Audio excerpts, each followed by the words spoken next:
ಒಂದ್ ವೇಳೆ ಈ ವ್ಯಕ್ತಿ ಈ ಮಂತ್ರವನ್ನ ಹೇಳ್ತಾ ಇರ್ತಿದ್ರೆ ದಾಂಡಿಯಾ ಆಡ್ತಾ ಇರ್ಬೇಕಾದ್ರೆ ಈ ರೀತಿ ಕುಸ್ತು ಬಿದ್ದು ಸಾವನ್ನಪ್ತಿರ್ಲಿಲ್ಲ. ನಿಮಗ್ ಗೊತ್ತಾ, ಈ ವರ್ಷ ಗುಜರಾತ್ನಲ್ಲಿ ದಾಂಡಿಯಾ ಆಡ್ತಾ ಇರ್ಬೇಕಾದ್ರೆ ಸುಮಾರು 10 ಜನ ಹೃದಯಾಘಾತದಿಂದ ತೀರ್ಕೊಂಡ್ರು. ಇತ್ತೀಚಿನ ದಿನಗಳಲ್ಲಿ ಹಲವಾರು ಸೆಲೆಬ್ರಿಟಿಗಳು ಜಿಮ್ ಮಾಡ್ತಾ ಇರ್ಬೇಕಾದ್ರೆ ಹಾರ್ಟ್ ಅಟ್ಯಾಕ್ ಆಗಿರೋ ಸುದ್ದಿಗಳನ್ನ ನೀವು ಕೇಳಿರ್ತೀರ. ಈ ವಿಡಿಯೋದಲ್ಲಿ ನಾವು ನಿಮ್ಮನ್ನ ಹಾರ್ಟ್ ಪ್ರಾಬ್ಲಮ್ಸ್ ಗಳಿಂದ ಉಳಿಸಬಲ್ಲ ಒಂದು ಮಂತ್ರದ ಬಗ್ಗೆ ತಿಳ್ಕೊಳ್ಳೋಣ. ಈಗ ಈ ಮಂತ್ರವನ್ನ ಗಮನವಿಟ್ಟು ಕೇಳಿ ಅಂಡ್ ನಾನ್ ಹೇಳಿದ ನಂತರ ಹೇಳಿ.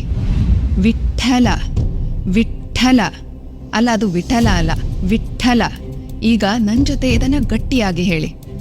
ವಿಠ್ಠಲ ವಿಠ್ಠಲ ವಿಠ್ಠಲ ವಿಠ್ಠಲ ವಿಠ್ಠಲ ವಿಠ್ಠಲ ವಿಠ್ಠಲ ವಿಠ್ಠಲ ವಿಠ್ಠಲ ವಿಠ್ಠಲ ವಿಠ್ಠಲ ವಿಠ್ಠಲ. ನಿಮ್ಮ ಹೃದಯ ಭಾಗದಲ್ಲಿ ಏನಾದ್ರೂ ಸೆನ್ಸೇಷನ್ ಅನುಭವಿಸಿದ್ರಾ? ಯಾರೆಲ್ಲ ಆಕ್ಚುಲಿ ನನ್ನ ಜೊತೆ ಹೇಳಿದ್ರೋ ಖಂಡಿತ ನಿಮ್ಮ ಹೃದಯದ ಸಮೀಪ ಸ್ವಲ್ಪ ವೈಬ್ರೇಷನ್ ಅನ್ನ ಅನುಭವಿಸಿರ್ತೀರಾ. ಬನ್ನಿ ಇದರ ಬಗ್ಗೆ ಇನ್ನೂ ಸ್ವಲ್ಪ ತಿಳ್ಕೊಳ್ಳೋಣ. ಸುಮಾರು 800 ವರ್ಷಗಳ ಹಿಂದೆ ಕಾಲ್ನಡಿಗೆಯಲ್ಲಿ 250 ಕಿಲೋಮೀಟರ್ ನಡ್ಕೊಂಡು ಹೋಗ್ಬೇಕಂತ ಅಂದ್ಕೊಳ್ಳಿ. ಈಗಿನ ಕಾಲದಲ್ಲೂ ಎಲ್ಲಾ ಫೆಸಿಲಿಟಿಗಳು ಇದ್ರೂ ಅಷ್ಟು ದೂರ ಸ್ವಲ್ಪ ಕಷ್ಟನೇ. ಆದ್ರೆ ಆಗಿನ ಕಾಲದಲ್ಲಿ ಜನರು ಅದನ್ನ ಮಾಡ್ತಾ ಇದ್ರು. ನಾನ್ ಮಾತಾಡ್ತಾ ಇರೋದು ಪಂಢರಪುರ ಯಾತ್ರೆಯ ಬಗ್ಗೆ. ಈ ಯಾತ್ರಿಗಳು ಮಹಾರಾಷ್ಟ್ರದ ಪಂಢರಪುರದಲ್ಲಿರೋ ವಿಠ್ಠಲ ದೇವಸ್ಥಾನವನ್ನ ತಲುಪೋಕೆ 18ರಿಂದ 20 ದಿನಗಳ ಕಾಲ ಕಾಲ್ನಡಿಗೆ ಮಾಡ್ತಾ ಇದ್ರು. ಎಲ್ಲಾ ವಯಸ್ಸಿನ ಜನರು ಈ ಯಾತ್ರೆಯನ್ನ ಕೈಗೊಳ್ತಾ ಇದ್ರು. ಕಠಿಣವಾದ ರಸ್ತೆಗಳು, ಹವಾಮಾನ ಪರಿಸ್ಥಿತಿ ಇವೆಲ್ಲವೂ ಜನರಿಗೆ, ಅದರಲ್ಲೂ ವಯಸ್ಕರ ಹೃದಯಕ್ಕೆ ಸ್ವಲ್ಪ ತೊಂದರೆ ಕೊಡುವಂತ ವಿಷಯವಾಗಿತ್ತು. ಆದ್ರೆ ಅಚ್ಚರಿಯ ವಿಷಯ ಏನೆಂದ್ರೆ, ಈ ವಿಠ್ಠಲ ಮಂತ್ರವನ್ನ ಅವರೆಲ್ಲ ದಾರಿಯುದ್ದಕ್ಕೂ ಹಾಡ್ತಾ ಹೋಗ್ತಾ ಇದ್ದಿದ್ರಿಂದ ಹೆಚ್ಚಿನ ಜನರು ಈ ಯಾತ್ರೆಯನ್ನ ಬಹಳ ಸಲೀಸಾಗಿ ಮಾಡಿ ಮುಗಿಸ್ತಾ ಇದ್ರು.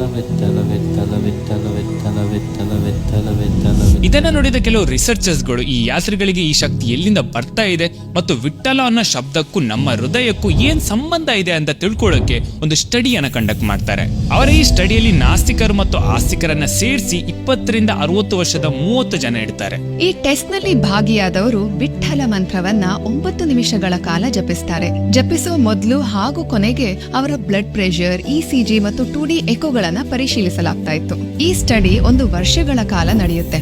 ಇದರಲ್ಲಿ ಏನ್ ತಿಳಿದ್ ಬರುತ್ತೆ ಅಂದ್ರೆ, ಈ ಮಂತ್ರವನ್ನ ಪಠಣೆ ಮಾಡೋದ್ರಿಂದ ಹೃದಯದ ಪಂಪಿಂಗ್ ಕ್ರಿಯೆ ಉತ್ತಮವಾಯಿತು. ಹೃದಯ ಬಡಿತ, ರಕ್ತದೊತ್ತಡ ಮತ್ತು ನಾಡಿ ಬಡಿತ ನಿಯಂತ್ರಣಕ್ಕೆ ಬಂತು. ಹಾಗೆ ಈ ಟೆಸ್ಟ್ ನಲ್ಲಿ ಭಾಗಿಯಾದವರ ಎನರ್ಜಿ ಲೆವೆಲ್ಸ್ ನಲ್ಲೂ ಇಂಪ್ರೂವ್ಮೆಂಟ್ಸ್ ಕಾಣಿಸಿಕೊಳ್ಳುತ್ತೆ. ವಿಠ್ಠಲ ಶಬ್ದವು ನಮ್ಮ ಹೃದಯ ಚಕ್ರ ಅಥವಾ ಅನಾಹತ ಚಕ್ರಕ್ಕೆ ಸಂಬಂಧಿಸಿದೆ ಅನ್ನೋ ಪುರಾವೆಗಳೂ ಇವೆ. ಈ ಸ್ಟಡಿಯಲ್ಲಿ ಬಯೋಫೀಲ್ಡ್ ವ್ಯೂವರ್ ಹಾಗೂ ಎಲೆಕ್ಟ್ರೋ ಸ್ಕ್ಯಾನಿಂಗ್ ಮೆಥಡ್ ನ ಮುಖಾಂತರ ಅನಾಹತ ಚಕ್ರದ ಎನರ್ಜಿ ಪ್ರೊಫೈಲಿಂಗ್ ಅನ್ನ ಮಾಡ್ತಾರೆ. ಅದರ ಪ್ರಕಾರ ಹೃದಯ ಚಕ್ರದ ಕಲರ್ ಎನರ್ಜಿ ಪ್ಯಾರಾಮೀಟರ್ ಆಗಿರೋ ಗ್ರೀನ್ ಪಿಕ್ಸೆಲ್ ಹೆಚ್ಚಾಗಿರೋದನ್ನ ಅಬ್ಸರ್ವ್ ಮಾಡ್ತಾರೆ. ಇಲ್ಲಿ ಗಮನಿಸಬೇಕಾದ ವಿಷಯ ಏನಂದ್ರೆ, ಈ ಮಂತ್ರ ಹೃದಯ ಸಂಬಂಧಿ ಕಾಯಿಲೆಗಳ ಟ್ರೀಟ್ಮೆಂಟ್ಗೆ ಸಬ್ಸ್ಟಿಟ್ಯೂಟ್ ಏನಲ್ಲ. ಅವರು ತಮ್ಮ ಡಾಕ್ಟರ್ಗಳು ನೀಡಿರೋ ಔಷಧಿಗಳನ್ನ ಕಂಟಿನ್ಯೂ ಮಾಡಲೇಬೇಕು. ಹೆಚ್ಚಿನ ಜನರ, ಸ್ಪೆಷಲಿ ಸಿಟಿಯಲ್ಲಿರೋ ಜನರ ಆಹಾರ ಮತ್ತು ಲೈಫ್ ಸ್ಟೈಲ್ ಅವರ ಹೃದಯದ ಆರೋಗ್ಯಕ್ಕೆ ಏನು ಉತ್ತಮದೇನಲ್ಲ. ಹೆಚ್ಚಿನ ಪ್ಯಾಕ್ಡ್ ಆಹಾರಗಳು ಪಾಮ್ ಆಯಿಲ್, ಬೇಡದ ಕೊಲೆಸ್ಟ್ರಾಲ್, ರಿಫೈನ್ಡ್ ಶುಗರ್ ನಿಂದ ಕೂಡಿದೆ. ಅದಲ್ಲದೆ ಸಿಟಿ ಲೈಫ್ ಸ್ಟೈಲ್ ನಲ್ಲಿ ದೈಹಿಕ ಚಟುವಟಿಕೆ ಕಡಿಮೆ ಇರುತ್ತೆ ಅಂಡ್ ಇದು ನಿಮ್ಮ ಹೃದಯಕ್ಕೆ ಒಳ್ಳೆಯದಲ್ಲ. ವಿಠ್ಠಲ ಮಂತ್ರವನ್ನ ಕೇವಲ ಕೆಲವು ಬಾರಿ ಪಠಿಸೋದ್ರಿಂದಲೇ ನೀವು ಸೆನ್ಸೇಷನ್ಗಳನ್ನ ಅನುಭವಿಸಿದ್ರಿ. ಒಂದ್ ವೇಳೆ ಇದನ್ನ ನೀವು ಪ್ರತಿದಿನ ಕೆಲವು ನಿಮಿಷಗಳ ಕಾಲ ಪಠಿಸಿದ್ರೆ ಏನಾಗಬಹುದು ಅಂತ ನೀವೇ ಯೋಚಿಸಿ. ಯಾಕೆಂದ್ರೆ ಸಂಸ್ಕೃತ ಭಾಷೆಯು ಕೇವಲ ಶಬ್ದಗಳ ಅರ್ಥಗಳ ಬಗ್ಗೆ ಅಲ್ಲ, ಬದಲಾಗಿ ಅದು ನಮ್ಮ ದೇಹದಲ್ಲಿ ಸೃಷ್ಟಿ ಮಾಡ್ತಿರೋ ಸೆನ್ಸೇಷನ್ ಮತ್ತು ವೈಬ್ರೇಷನ್ಗಳ ಬಗ್ಗೆ ಆಗಿದೆ. ನಮ್ಮಲ್ಲಿ ಪ್ರತಿಯೊಬ್ಬರಿಗೆ ಒಂದಲ್ಲ ಒಂದು ಮಟ್ಟಿನ ಹೃದಯ ಸಂಬಂಧಿ ಸಮಸ್ಯೆಗಳಿವೆ. ಇವುಗಳು ನಾವು ಕೆಲವು ತೀವ್ರ ದೈಹಿಕ ಚಟುವಟಿಕೆಗಳನ್ನ ಮಾಡಬೇಕಾದ್ರೆ ಹೊರಬರುತ್ತೆ. ನಮ್ಮ ಋಷಿಗಳು ಹಾಗೂ ಯೋಗಿಗಳು ಇಂತಹ ಸರಳ ಮತ್ತು ಶಕ್ತಿಯುತ ಸಾಧನಗಳನ್ನ ಕೊಟ್ಟಿರ್ಬೇಕಾದ್ರೆ ಅದನ್ನ ನಾವೆಲ್ಲ ಬಳಸ್ಕೊಂಡು ನಮ್ಮ ಹೃದಯವನ್ನ ಆರೋಗ್ಯವಾಗಿರೋಣ. ನೀವು ಕೇರ್ ಮಾಡೋ ಜನರೊಂದಿಗೆ ಈ ವಿಡಿಯೋವನ್ನ ಶೇರ್ ಮಾಡಿ ಅಂಡ್ ಇದೇ ರೀತಿಯ ವಿಡಿಯೋಗಳಿಗಾಗಿ ರಿಷಿಕಾ ಸುದೇಶನ್ನ ಫಾಲೋ ಮಾಡಿ.